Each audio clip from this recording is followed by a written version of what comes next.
Members of Congress, the President of the United States.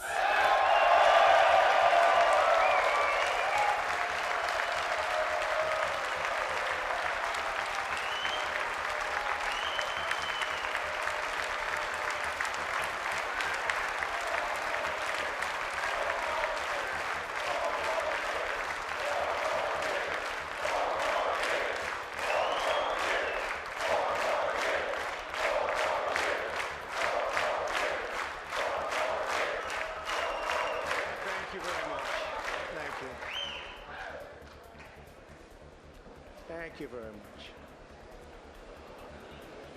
Madam Speaker, Mr. Vice President, members of Congress, the First Lady of the United States.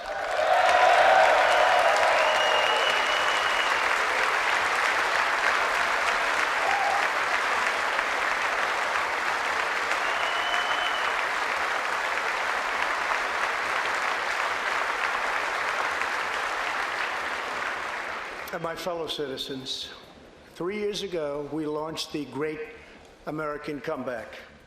Tonight, I stand before you to share the incredible results.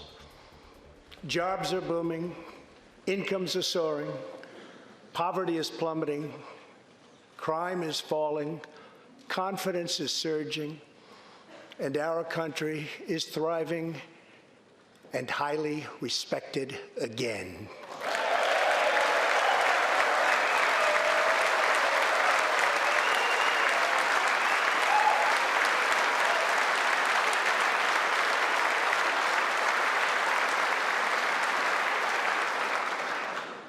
America's enemies are on the run, America's fortunes are on the rise, and America's future is blazing bright. The years of economic decay are over.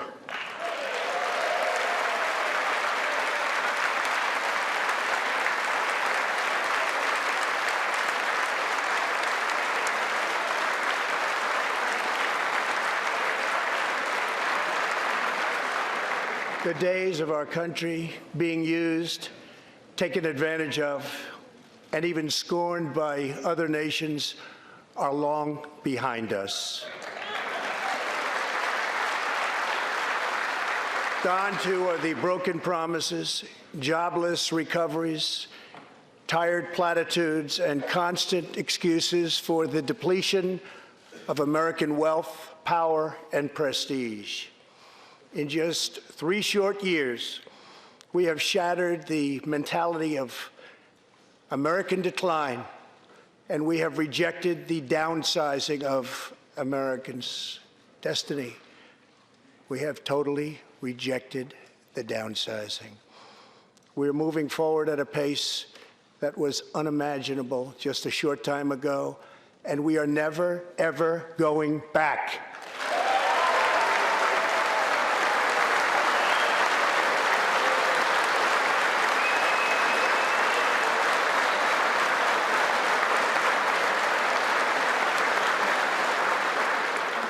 I am thrilled to report to you tonight that our economy is the best it has ever been. Our military is completely rebuilt, with its power being unmatched anywhere in the world, and it's not even close. Our borders are secure. Our families are flourishing. Our values are renewed. Our pride is restored. And for all of these reasons, I say to the people of our great country, and to the members of Congress, the state of our union is stronger than ever before.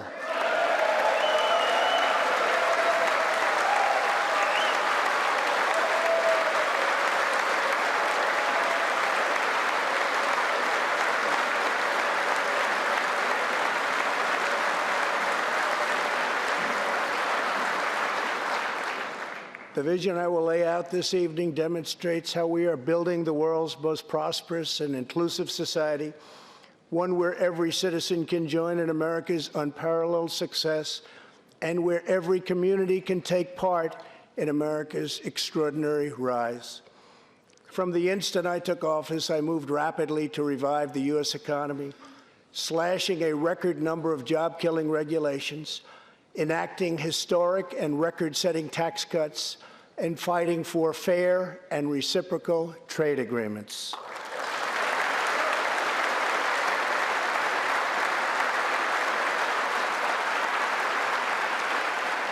Our agenda is relentlessly pro-worker, pro-family, pro-growth, and most of all, pro-American.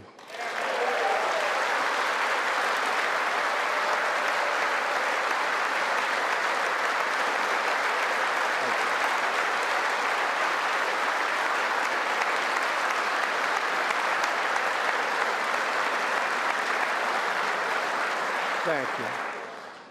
We are advancing with unbridled optimism and lifting our citizens of every race, color, religion, and creed very, very high. Since my election, we have created 7 million new jobs, 5 million more than government experts projected during the previous administration.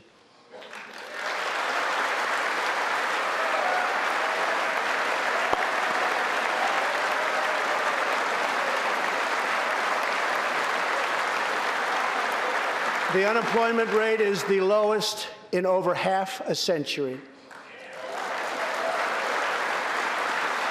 And very incredibly, the average unemployment rate under my administration is lower than any administration in the history of our country.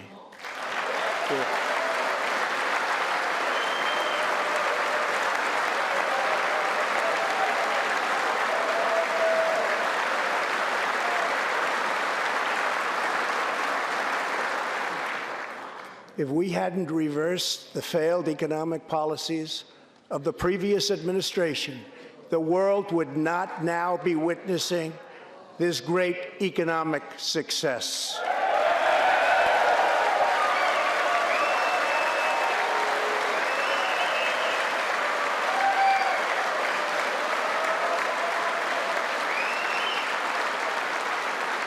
The unemployment rate for African Americans, Hispanic Americans, and Asian Americans has reached the lowest levels in history.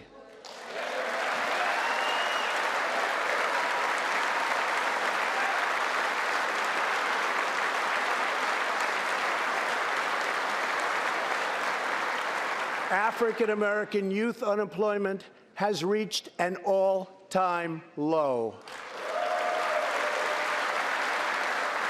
African American poverty has declined to the lowest rate ever recorded. The unemployment rate for women reached the lowest level in almost 70 years, and last year women filled 72% of all new jobs added.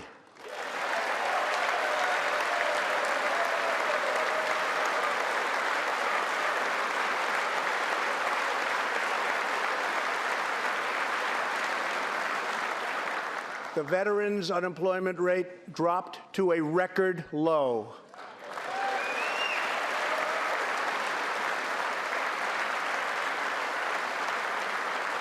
The unemployment rate for disabled Americans has reached an all-time low.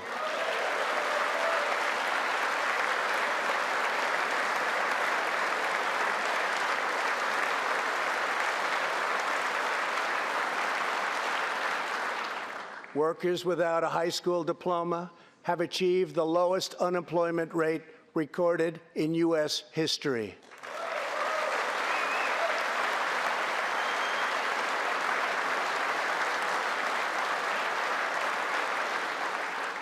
A record number of young Americans are now employed. Under the last administration, more than 10 million people were added to the food stamp rolls. Under my administration, 7 million Americans have come off food stamps, and 10 million people have been lifted off of welfare.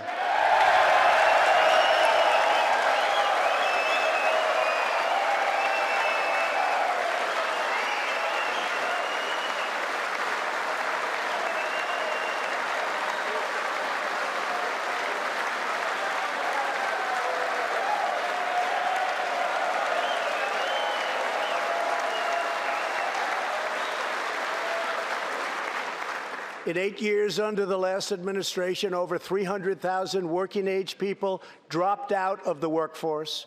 In just 3 years of my administration, 3.5 million people, working-age people, have joined the workforce.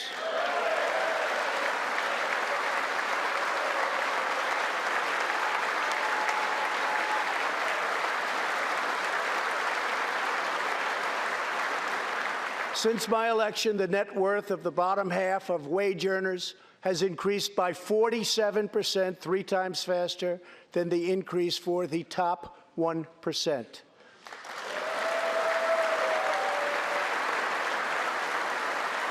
After decades of flat and falling incomes, wages are rising fast, and wonderfully, they are rising fastest for low-income workers who have seen a 16% pay increase since my election.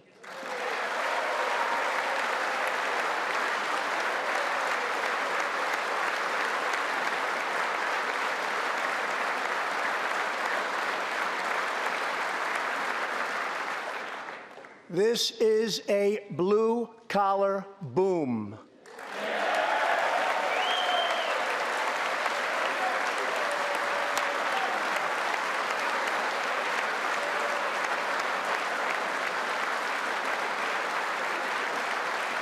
Real median household income is now at the highest level ever recorded. Since my election, U.S. stock markets have soared 70%, adding more than $12 trillion to our nation's wealth, transcending anything anyone believed was possible. This is a record. It is something that every country in the world is looking up to. They admire.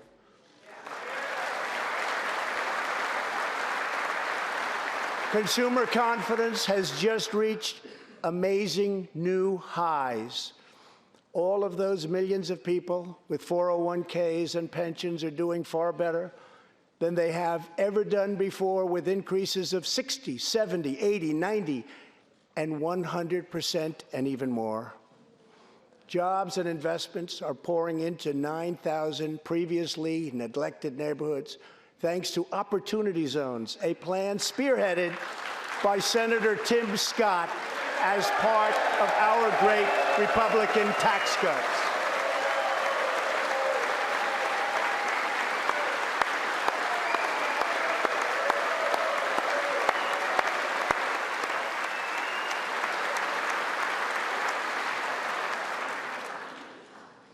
In other words, wealthy people and companies are pouring money into poor neighborhoods or areas that haven't seen investment in many decades, creating jobs, energy, and excitement.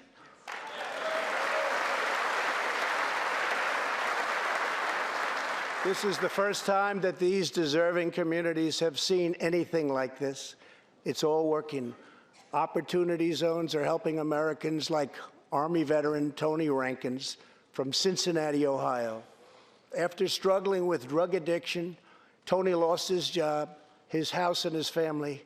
He was homeless, but then Tony found a construction company that invests in Opportunity Zones.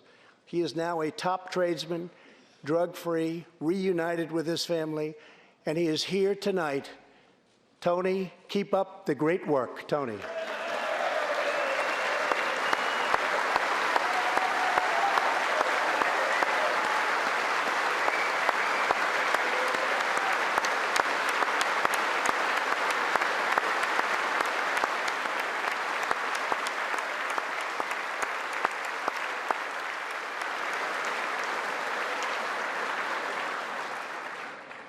Thank you, Tony. Our roaring economy has, for the first time ever, given many former prisoners the ability to get a great job and a fresh start. This second chance at life is made possible because we passed landmark criminal justice reform into law. Everybody said that criminal justice reform couldn't be done, but I got it done, and the people in this room got it done.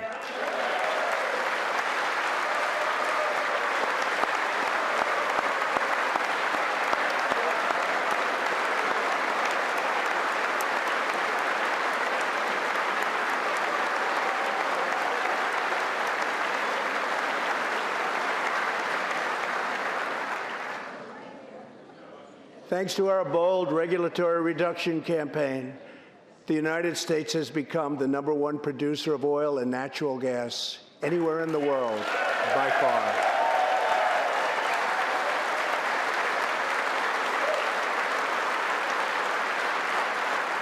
With the tremendous progress we have made over the past 3 years, America is now energy independent, and energy jobs, like so many other elements of our country, are at a record high.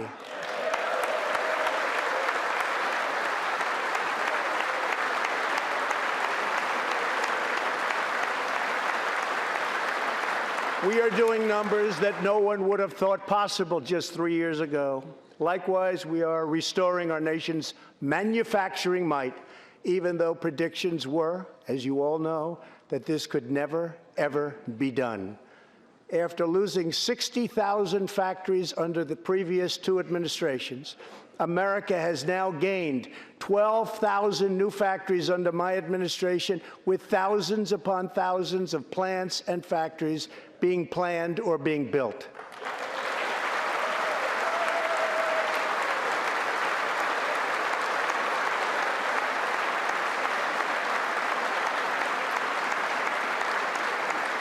Companies are not leaving. They are coming back to the USA. The fact is that everybody wants to be where the action is, and the United States of America is indeed the place where the action is. One of the biggest promises I made to the American people was to replace the disastrous NAFTA trade deal.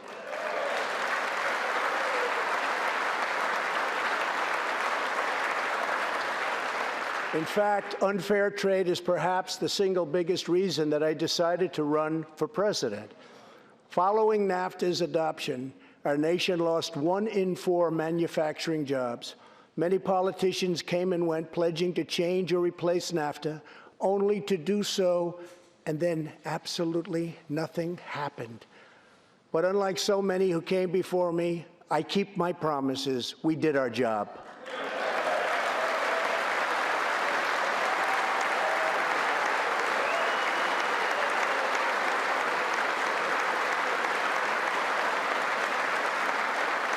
Six days ago, I replaced NAFTA and signed the brand-new U.S.-Mexico-Canada agreement into law. The USMCA will create nearly 100,000 new high-paying American auto jobs and massively boost exports for our farmers, ranchers, and factory workers.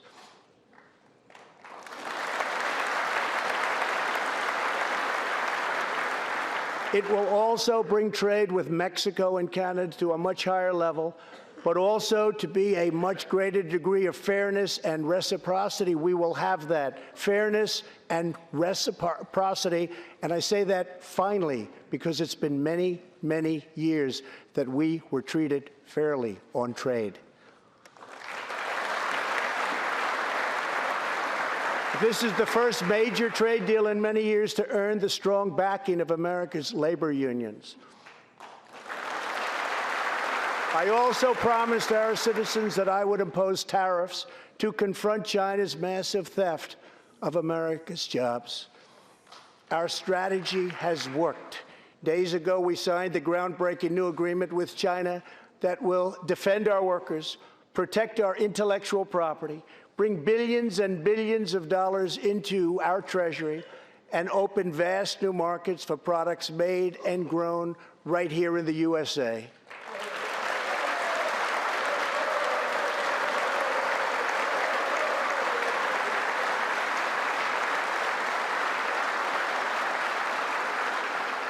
For decades, China has taken advantage of the United States. Now we have changed that. But at the same time, we have perhaps the best relationship we've ever had with China, including with President Xi. They respect what we've done because, quite frankly, they could never really believe that they were able to get away with what they were doing year after year, decade after decade, without someone in our country stepping up and saying, "That's enough."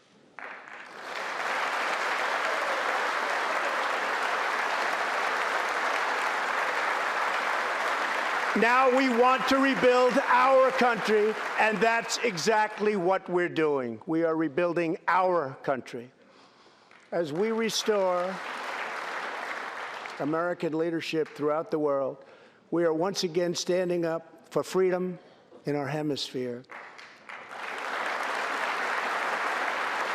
That's why my administration reversed the failing policies of the previous administration on Cuba.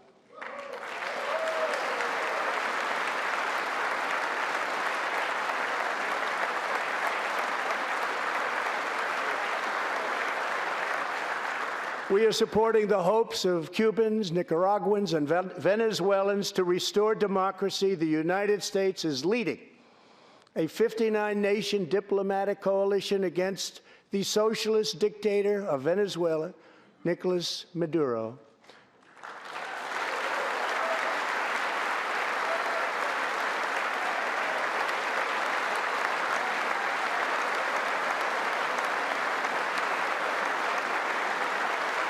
Maduro is an illegitimate ruler, a tyrant who brutalizes his people, but Maduro's grip on tyranny will be smashed and broken. Here this evening is a very brave man who carries with him the hopes, dreams, and aspirations of all Venezuelans. Joining us in the gallery is the true and legitimate president of Venezuela, Juan Guaido. Mr. President, please take this message back to your family.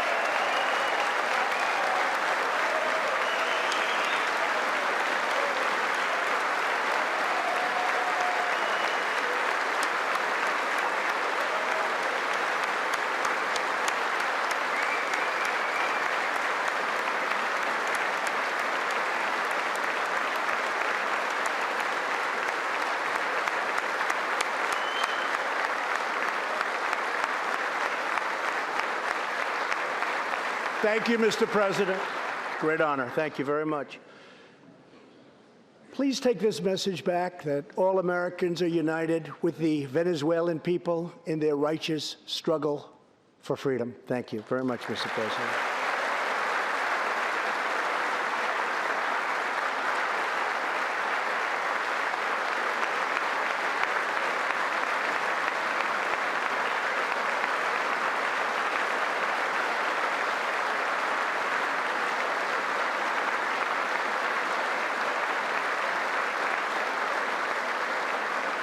Thank you very much.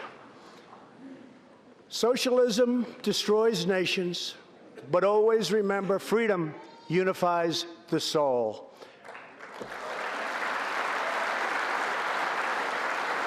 To safeguard American liberty, we have invested a record-breaking $2.2 trillion in the United States military.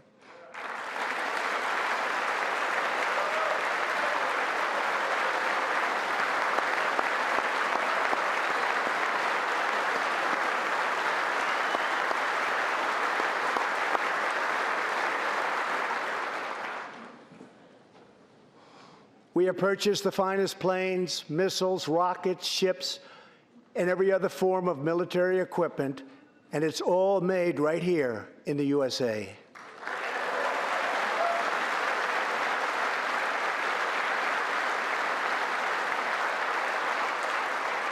We are also getting our allies, finally, to help pay their fair share.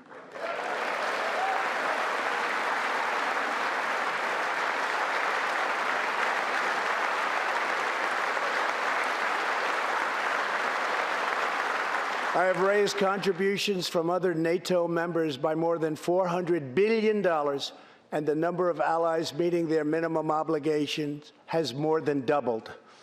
And just weeks ago, for the first time since President Truman established the Air Force, more than 70 years earlier, we created a brand new branch of the United States Armed Forces. It's called the Space Force. Very important.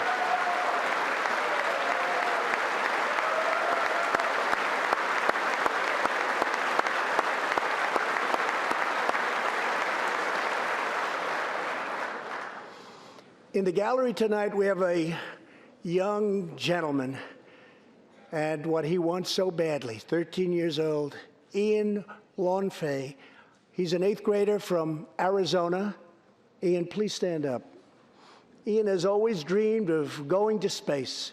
He was the first in his class and among the youngest at an aviation academy.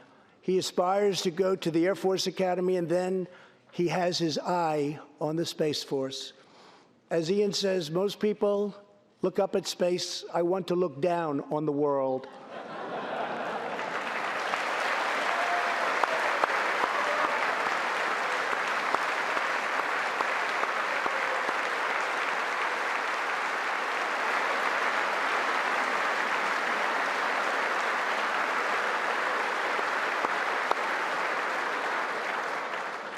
But sitting behind Ian tonight is his greatest hero of them all. Charles McGee was born in Cleveland, Ohio, 1 century ago. Charles is one of the last surviving Tuskegee Airmen, the first black fighter pilots, and he also happens to be Ian's great-grandfather.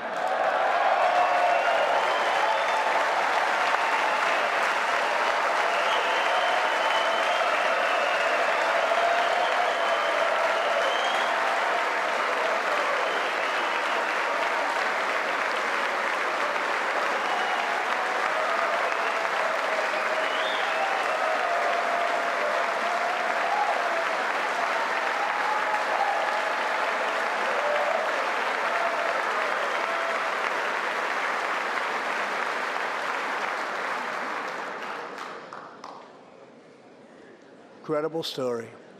After more than 130 combat missions in World War II, he came back home to a country still struggling for civil rights and went on to serve America in Korea and Vietnam.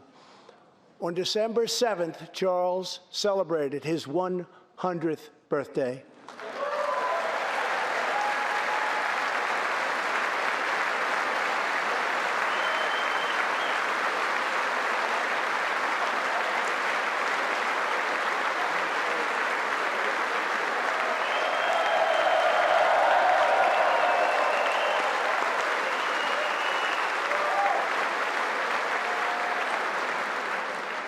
A few weeks ago, I signed a bill promoting Charles McGee to Brigadier General, and earlier today, I pinned the stars on his shoulders in the Oval Office. General McGee, our nation salutes you. Thank you, sir.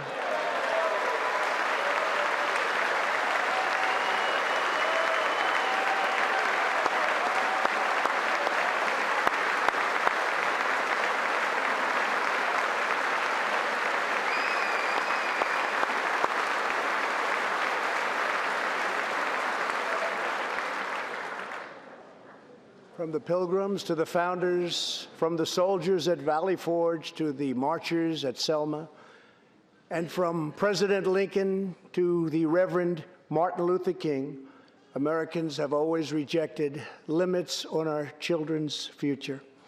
Members of Congress, we must never forget that the only victories that matter in Washington are victories that deliver for the American people.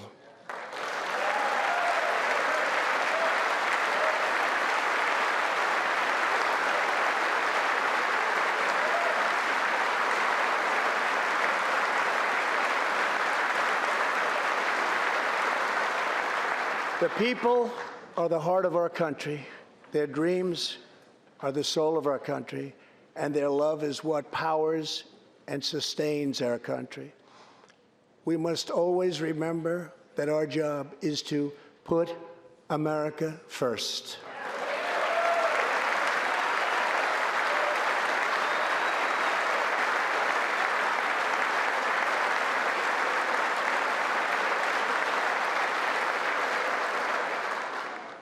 The next step forward in building an inclusive society is making sure that every young American gets a great education and the opportunity to achieve the American dream. Yet for too long, countless American children have been trapped in failing government schools. To rescue these students, 18 states have created school choice in the form of opportunity scholarships. The programs are so popular that tens of thousands of students remain on a waiting list. One of those students is Janiyah Davis, a fourth grader from Philadelphia. Janiyah.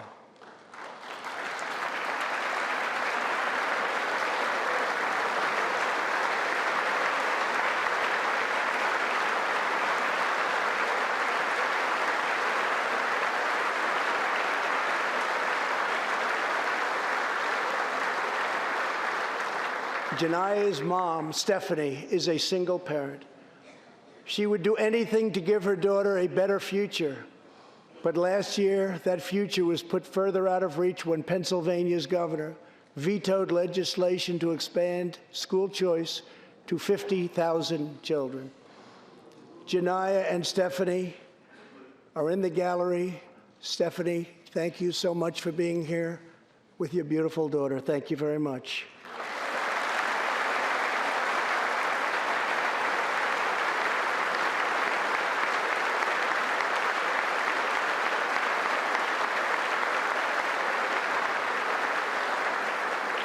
But Janiyah, I have some good news for you, because I am pleased to inform you that your long wait is over. I can proudly announce tonight that an opportunity scholarship has become available. It's going to you, and you will soon be heading to the school of your choice.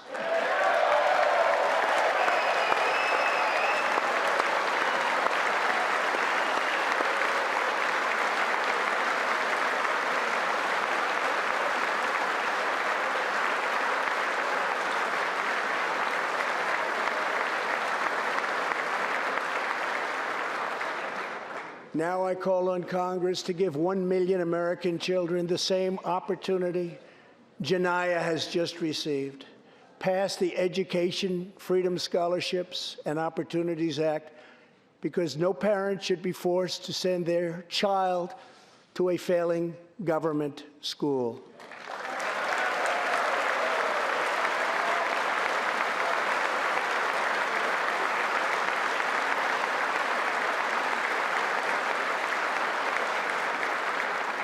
Every young person should have a safe and secure environment in which to learn and to grow. For this reason, our magnificent First Lady has launched the Be Best initiative to advance a safe, healthy, supportive, and drug-free life for the next generation, online, in school, and in our communities. Thank you, Melania, for your extraordinary love and profound care for America's children. Thank you very much.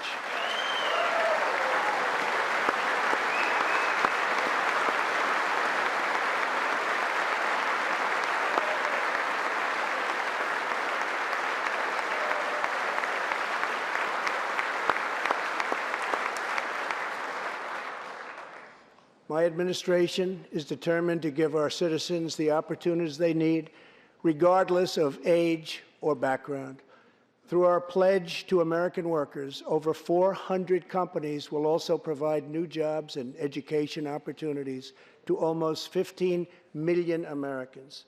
My budget also contains an exciting vision for our nation's high schools. Tonight, I ask Congress to support our students and back my plan to offer vocational and technical education in every single high school in America.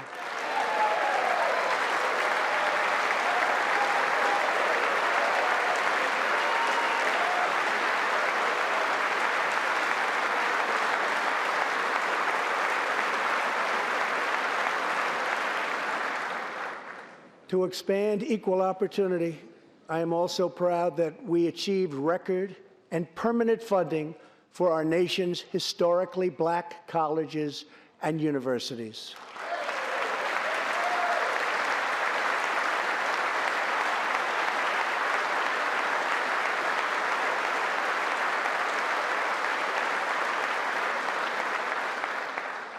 A good life for American families also requires the most affordable, innovative, and high-quality health care system on earth. Before I took office, health insurance premiums had more than doubled in just 5 years. I moved quickly to provide affordable alternatives. Our new plans are up to 60% less expensive and better.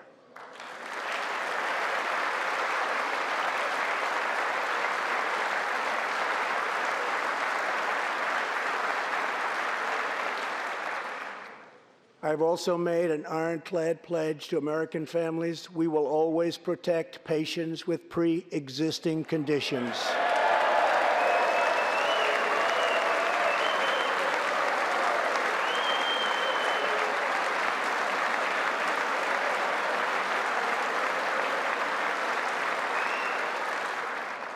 And we will always protect your Medicare, and we will always protect your Social Security, always.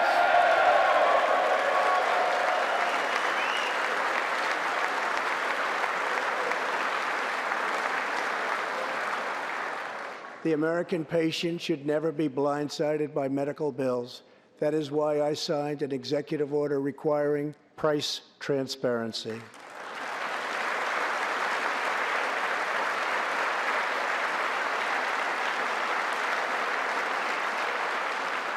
Many experts believe that transparency, which will go into full effect at the beginning of next year, will be even bigger than health care reform. It will save families massive amounts of money for substantially better care. But as we work to improve Americans' health care, there are those who want to take away your health care, take away your doctor, and abolish private insurance entirely. 132 lawmakers in this room have endorsed legislation to impose a socialist takeover of our health care system, wiping out the private health insurance plans of 180 million very happy Americans. To those watching at home tonight, I want you to know we will never let socialism destroy American health care.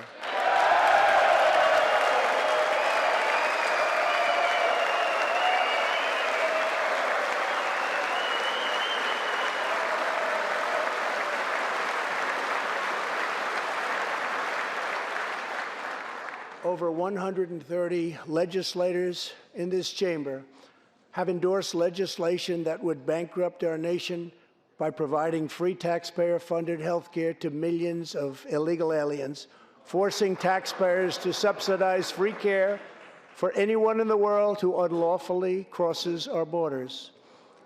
These proposals would raid the Medicare benefits of our seniors and that our seniors depend on, while acting as a powerful lure for illegal immigration. That is what is happening in California and other states. Their systems are totally out of control, costing taxpayers vast and unaffordable amounts of money. If forcing American taxpayers to provide unlimited free health care to illegal aliens sounds fair to you, then stand with the radical left. But if you believe that we should defend American patients and American seniors, then stand with me and pass legislation to prohibit free government health care for illegal aliens.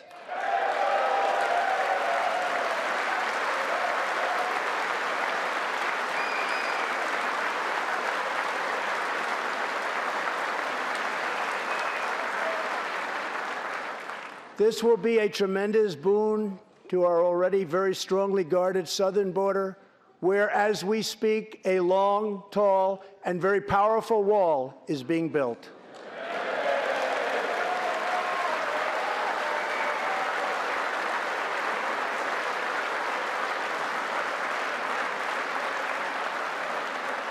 We have now completed over 100 miles and have over 500 miles fully completed in a very short period of time. Early next year, we will have substantially more than 500 miles completed.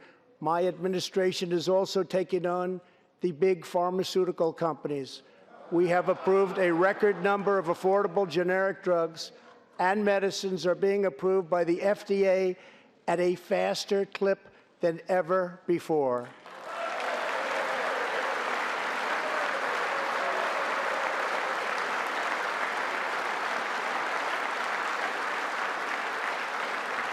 And I was pleased to announce last year that for the first time in 51 years, the cost of prescription drugs actually went down.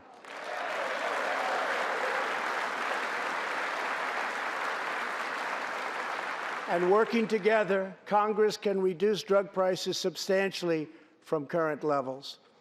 I've been speaking to Senator Chuck Grassley of Iowa and others in Congress in order to get something on drug pricing done, and done quickly and properly. I'm calling for bipartisan legislation that achieves the goal of dramatically lowering prescription drug prices. Get a bill on my desk and I will sign it into law immediately.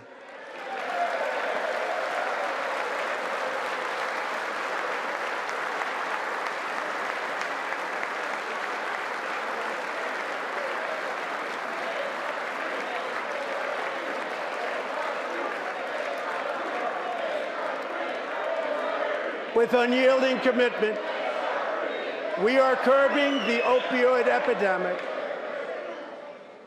Drug overdose deaths declined for the first time in nearly 30 years.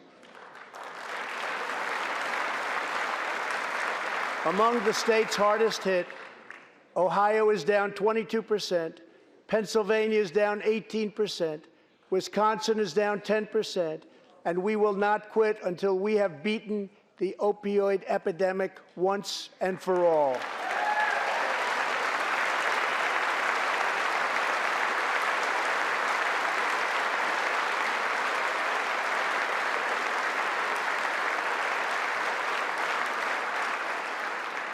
Protecting Americans' health also means fighting infectious diseases. We are coordinating with the Chinese government and working closely together on the coronavirus outbreak in China. My administration will take all necessary steps to safeguard our citizens from this threat. We have launched ambitious new initiatives to substantially improve care for Americans with kidney disease, Alzheimer's, and those struggling with mental health. And because Congress was so good as to fund my request, new cures for childhood cancer, and we will eradicate the AIDS epidemic in America by the end of this decade.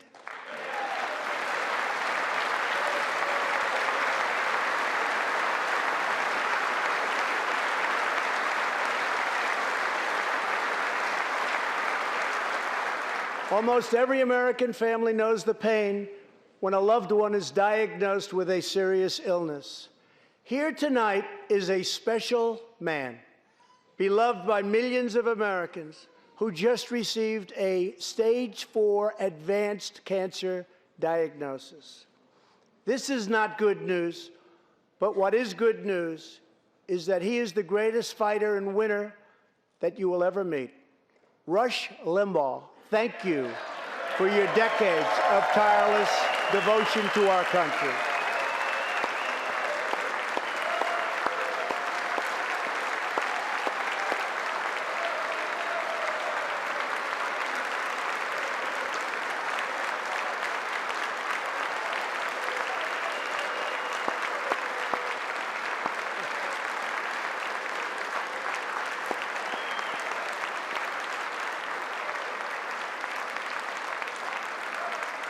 And Rush, in recognition of all that you have done for our nation, the millions of people a day that you speak to and that you inspire, and all of the incredible work that you have done for charity, I am proud to announce tonight that you will be receiving our country's highest civilian honor, the Presidential Medal of Freedom.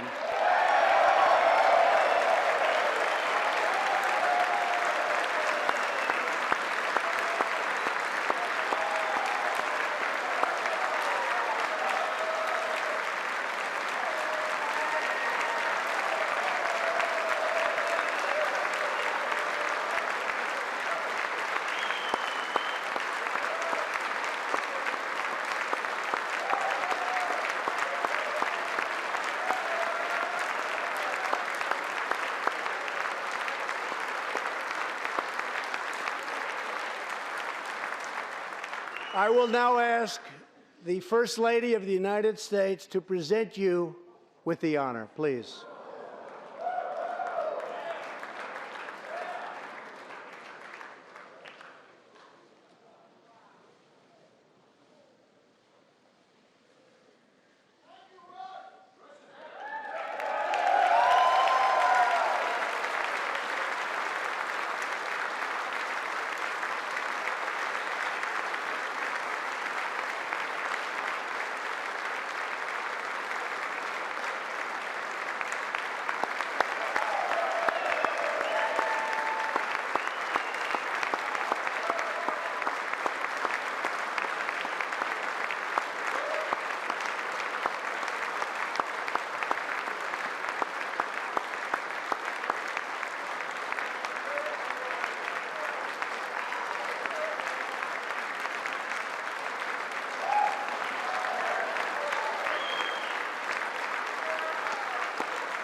Rush and Catherine, congratulations.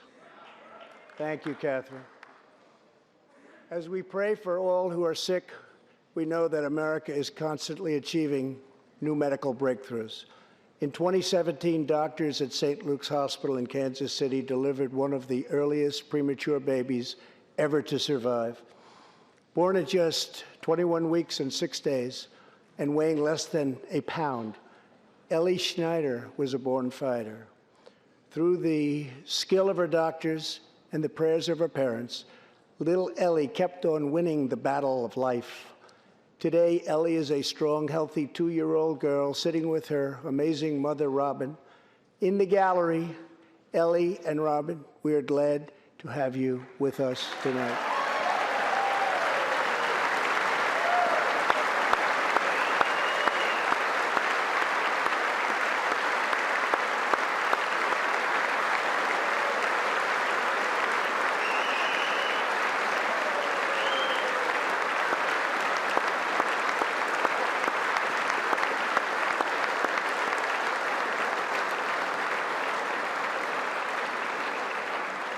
Ellie reminds us that every child is a miracle of life. And thanks to modern medical wonders, 50% of very premature babies delivered at the hospital where Ellie was born now survive. It's an incredible thing. Thank you very much. Our goal should be to ensure that every baby has the best chance to thrive and grow just like Ellie. That is why I'm asking Congress to provide an additional $50 million to fund neonatal research for America's youngest patients.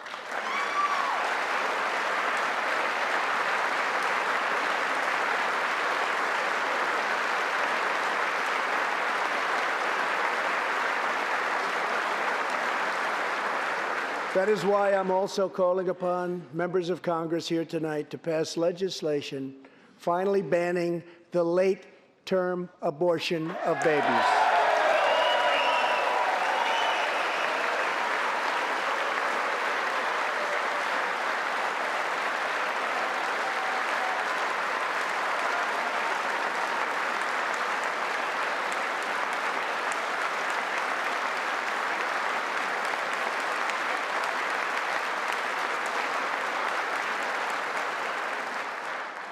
Whether we are Republican, Democrat, or Independent, surely we must all agree that every human life is a sacred gift from God.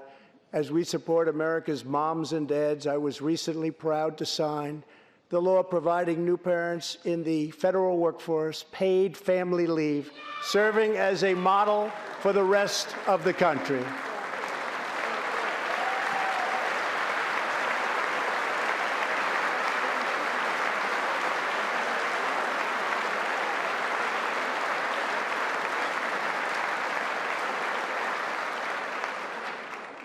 Now I call on Congress to pass the bipartisan Advancing Support for Working Families Act, extending family leave to mothers and fathers all across our nation.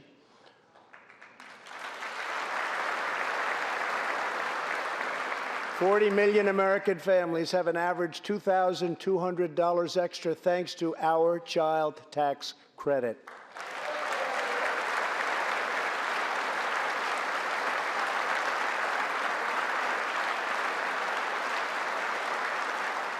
I've also overseen historic funding increases for high-quality child care, enabling 17 states to help more children, many of which have reduced or eliminated their wait lists altogether.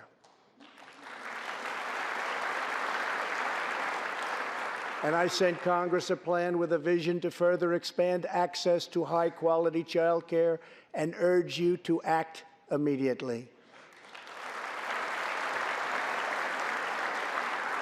To protect the environment, days ago, I announced that the United States will join the 1 Trillion Trees Initiative, an ambitious effort to bring together government and private sector to plant new trees in America and all around the world.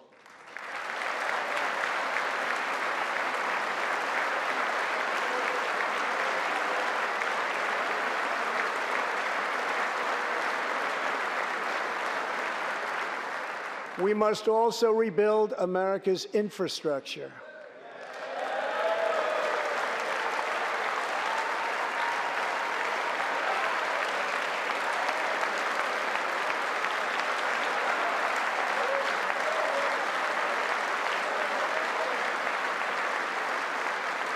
I ask you to pass Senator John Barrasso's highway bill to invest in new roads, bridges, and tunnels all across our land. I'm also committed to ensuring that every citizen can have access to high-speed internet, including and especially in rural America.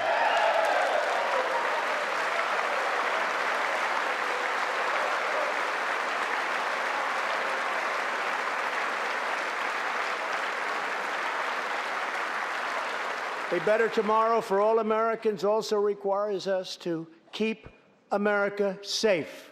That means supporting the men and women of law enforcement at every level, including our nation's heroic ICE officers.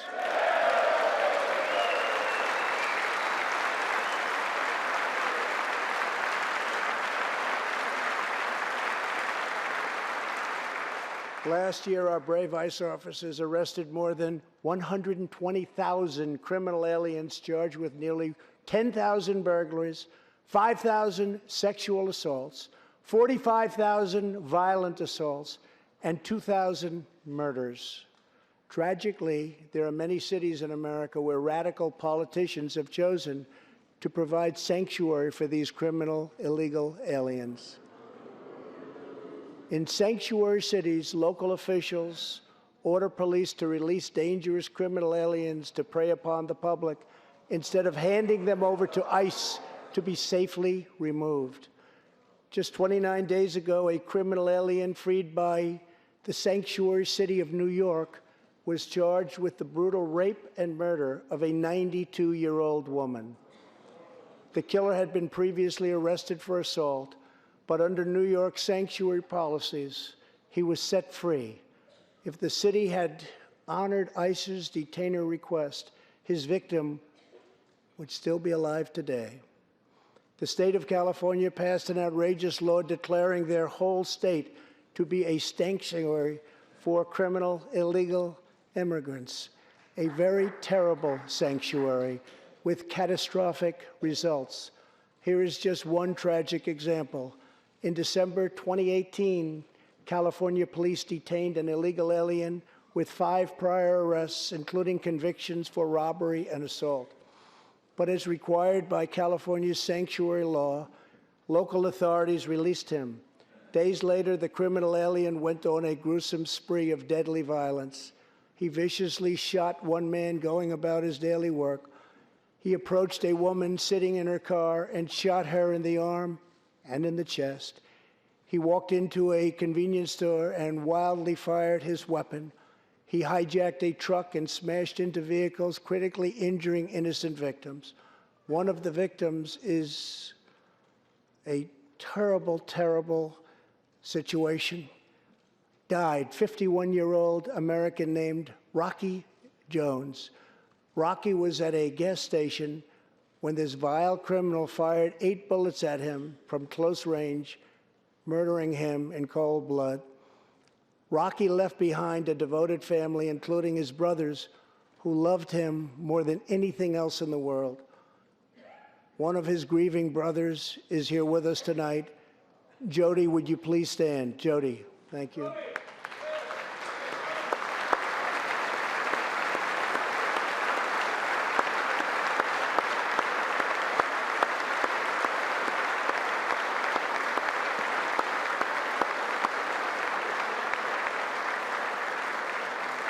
Jody, our hearts weep for your loss, and we will not rest until you have justice. Senator Tom Tillis has introduced legislation to allow Americans like Jody to sue sanctuary cities and states when a loved one is hurt or killed as a result of these deadly practices.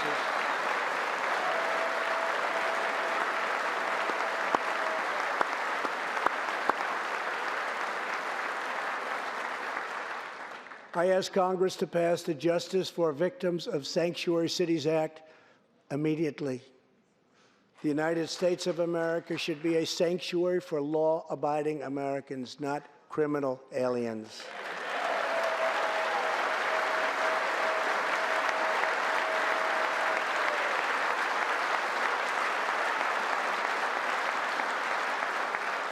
In the last 3 years, ICE has arrested over 5,000 wicked human traffickers, and I have signed 9 pieces of legislation to stamp out the menace of human trafficking domestically and all around the globe.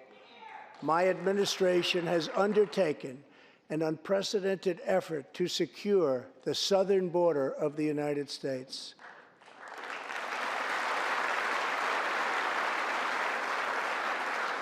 Before I came into office, if you showed up illegally on our southern border and were arrested, you were simply released and allowed into our country, never to be seen again. My administration has ended catch and release.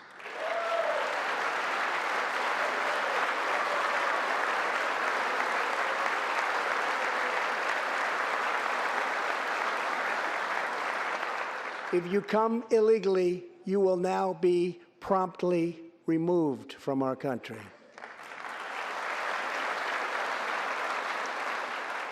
Very importantly, we entered into historic cooperation agreements with the governments of Mexico, Honduras, El Salvador, and Guatemala. As a result of our unprecedented efforts, illegal crossings are down 75% since May, dropping 8 straight months in a row.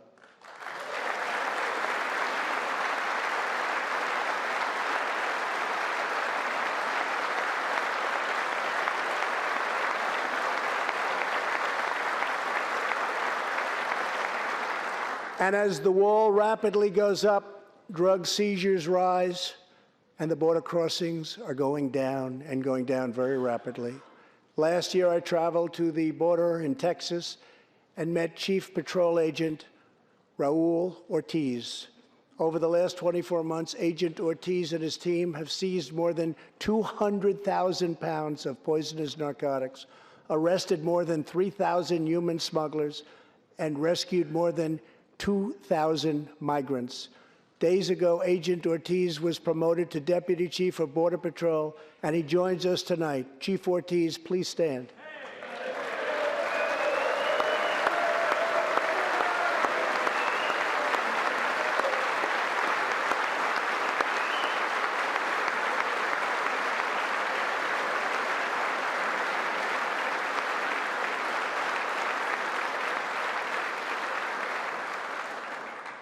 A grateful nation thanks you and all of the heroes of Border Patrol and ICE. Thank you very much. Thank you. To build on these historic gains, we are working on legislation to replace our outdated and randomized immigration system with one based on merit, welcoming those who follow the rules, contribute to our economy, support themselves financially, and uphold our values.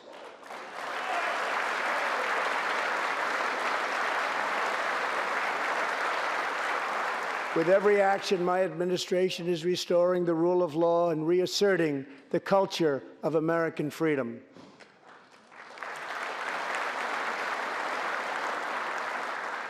Working with Senate Majority Leader Mitch McConnell, thank you, Mitch, and his colleagues in the Senate, we have confirmed a record number of 187 new federal judges to uphold our Constitution as written. This includes 2 brilliant new Supreme Court justices, Neil Gorsuch and Brett Kavanaugh. Thank you.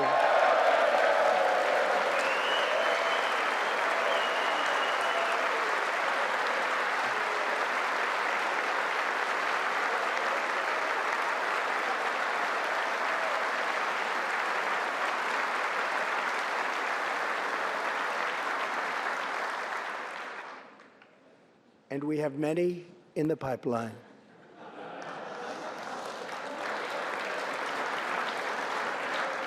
My administration is also defending religious liberty, and that includes the constitutional right to pray in public schools.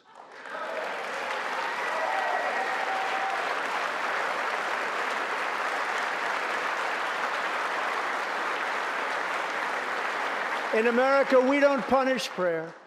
We don't tear down crosses. We don't ban symbols of faith. We don't muzzle preachers and pastors. In America, we celebrate faith. We cherish religion. We lift our voices in prayer, and we raise our sights to the glory of God.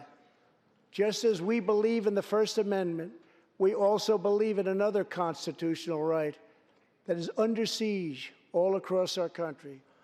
So long as I am president, I will always protect your Second Amendment right to keep and bear arms.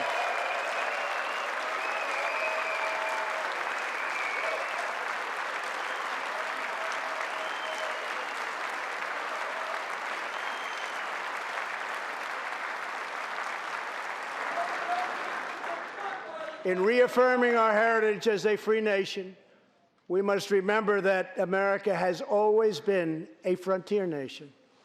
Now we must embrace the next frontier, America's manifest destiny in the stars. I am asking Congress to fully fund the Artemis program to ensure that the next man and the first woman on the moon will be American astronauts, using this as a launching pad to ensure that America is the first nation to plant its flag on Mars.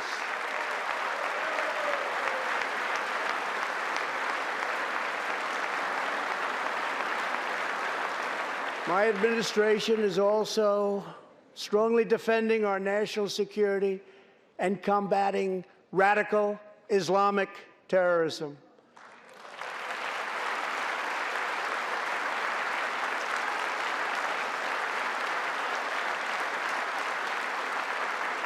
Last week, I announced a groundbreaking plan for peace between Israel and the Palestinians.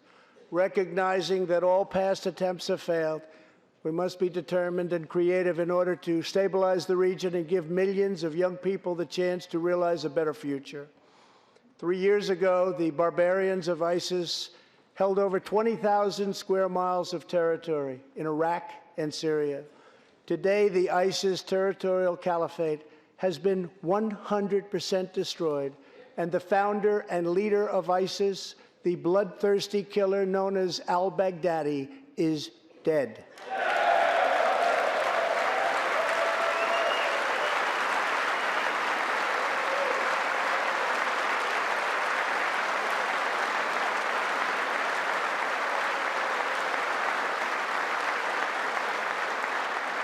We are joined this evening by Carl and Marcia Mueller.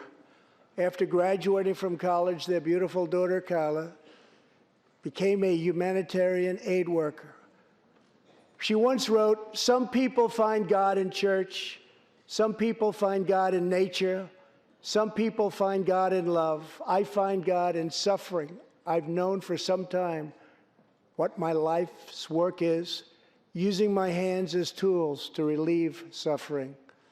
In 2013, while caring for suffering civilians in Syria, Kayla was kidnapped, tortured, and enslaved by ISIS and kept as a prisoner of al-Baghdadi himself. After more than 500 horrifying days of captivity, al-Baghdadi murdered young, beautiful Kayla. She was just 26 years old. On the night that U.S. Special Forces operations ended al-Baghdadi's miserable life, the chairman of the Joint Chiefs of Staff, General Mark Milley, received a call in the Situation Room. He was told that the brave men of the elite Special Forces team that so perfectly carried out the operation had given their mission a name, Task Force 814. It was a reference to a special day, August 14th, Kayla's birthday. Carl and Marcia, America's warriors, never forgot Kayla, and neither will we. Thank you.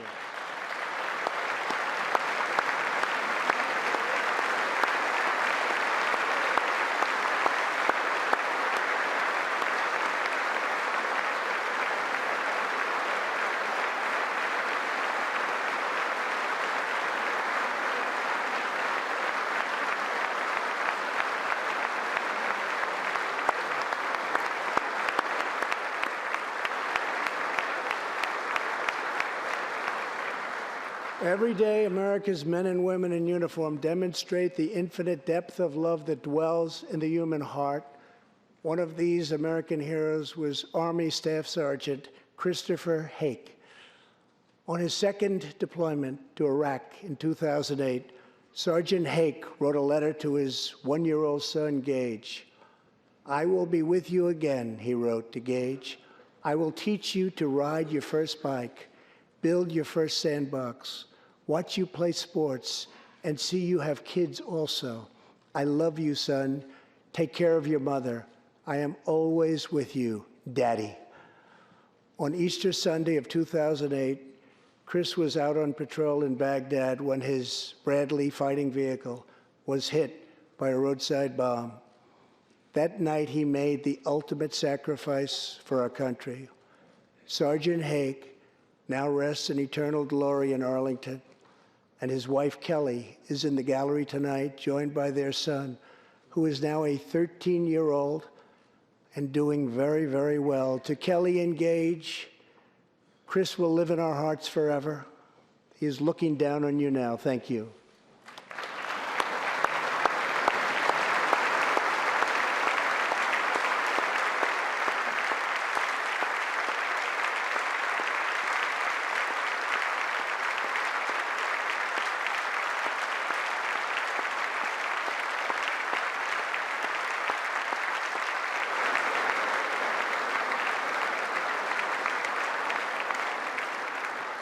Thank you very much. Thank you both very much. The terrorist responsible for killing Sergeant Hake was Qasem Soleimani, who provided the deadly roadside bomb that took Chris's life. Soleimani was the Iranian regime's most ruthless butcher, a monster who murdered or wounded thousands of American service members in Iraq. As the world's top terrorist, Soleimani orchestrated the deaths of countless men, women, and children. He directed the December assault and went on to assault U.S. forces in Iraq, was actively planning new attacks when we hit him very hard. And that's why last month, at my direction, the U.S. military executed a flawless precision strike that killed Soleimani and terminated his evil reign of terror forever.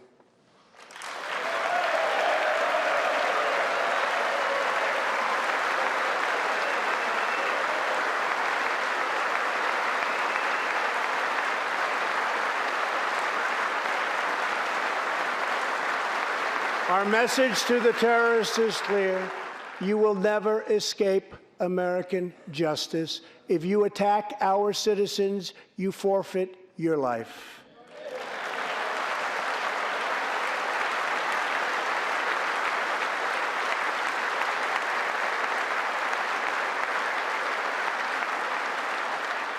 In recent months, we have seen proud Iranians raise their voices against their oppressive rulers. The Iranian regime must abandon its pursuit of nuclear weapons, stop spreading terror, death, and destruction, and start working for the good of its own people. Because of our powerful sanctions, the Iranian economy is doing very, very poorly. We can help them make a very good and short-time recovery. It can all go very quickly, but perhaps they are too proud or too foolish to ask for that help. We are here. Let's see which road they choose. It is totally up to them.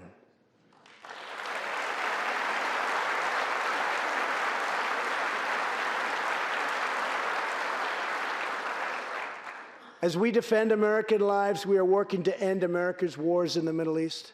In Afghanistan, the determination and valor of our warfighters has allowed us to make tremendous progress, and peace talks are now underway. I am not looking to kill hundreds of thousands of people in Afghanistan, many of them totally innocent. It is also not our function to serve other nations as law enforcement agencies. These are warfighters that we have, the best in the world, and they either want to fight to win or not fight at all. We are working to finally end America's longest war and bring our troops back home.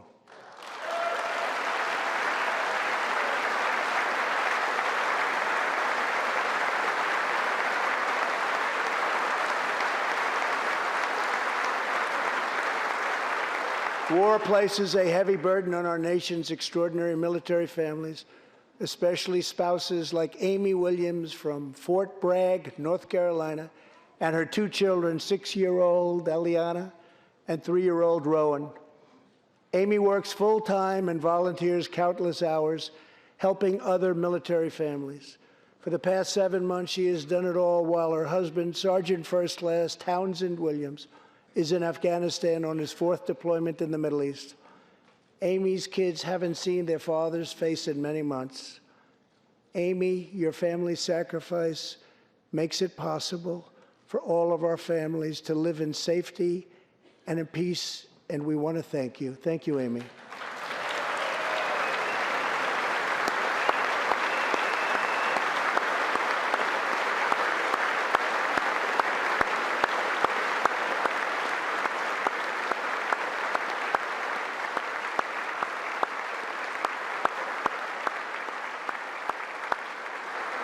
But Amy, there is one more thing. Tonight we have a very special surprise. I am thrilled to inform you that your husband is back from deployment. He is here with us tonight, and we couldn't keep him waiting any longer.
Welcome home, Sergeant Williams. Thank you very much. As the world bears witness tonight, America is a land of heroes. This is a place where greatness is born, where destinies are forged, and where legends come to life. This is the home of Thomas Edison and Teddy Roosevelt, of many great generals, including Washington, Pershing, Patton, and MacArthur. This is the home of Abraham Lincoln, Frederick Douglass, Amelia Earhart, Harriet Tubman, the Wright brothers, Neil Armstrong, and so many more. This is the country where children learn names like Wyatt Earp, Davy Crockett, and Annie Oakley. This is the place where the Pilgrims landed at Plymouth and where Texas patriots made their last stand at the Alamo.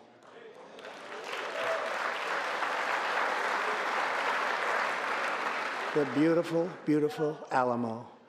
The American nation was carved out of the vast frontier by the toughest, strongest, fiercest, and most determined men and women ever to walk on the face of the earth. Our ancestors braved the unknown, tamed the wilderness, settled the Wild West, lifted millions from poverty, disease, and hunger, vanquished tyranny and fascism, ushered the world to new heights of science and medicine, laid down the railroads, dug out the canals, raised up the skyscrapers, and ladies and gentlemen, our ancestors built the most exceptional republic ever to exist in all of human history, and we are making it greater than ever before.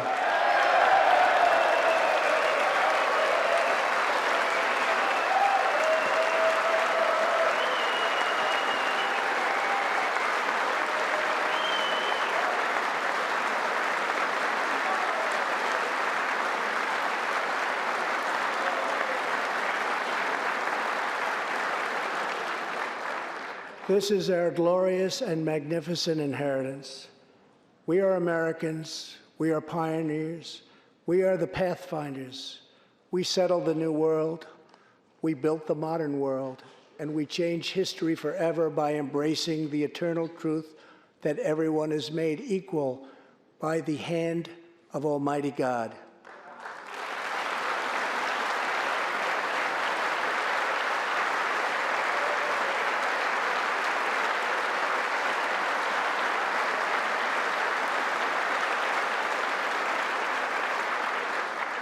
America is the place where anything can happen. America is the place where anyone can rise. And here, on this land, on this soil, on this continent, the most incredible dreams come true. This nation is our canvas, and this country is our masterpiece. We look at tomorrow and see unlimited frontiers just waiting to be explored. Our brightest discoveries are not yet known. Our most thrilling stories are not yet told. Our grandest journeys are not yet made. The American age, the American epic, the American adventure has only just begun. Our spirit is still young. The sun is still rising. God's grace is still shining.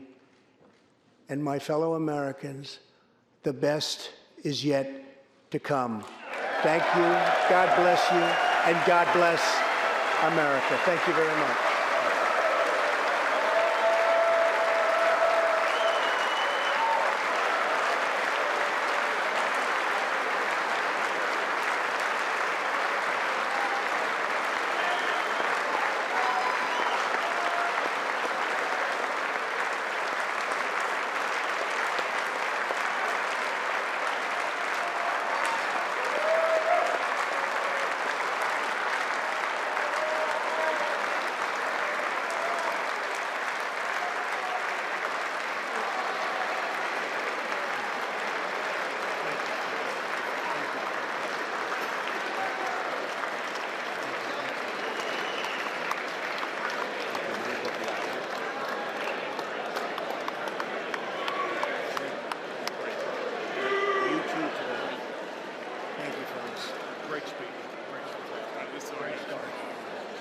Absolutely Great speech, Mr. President. Unbelievable.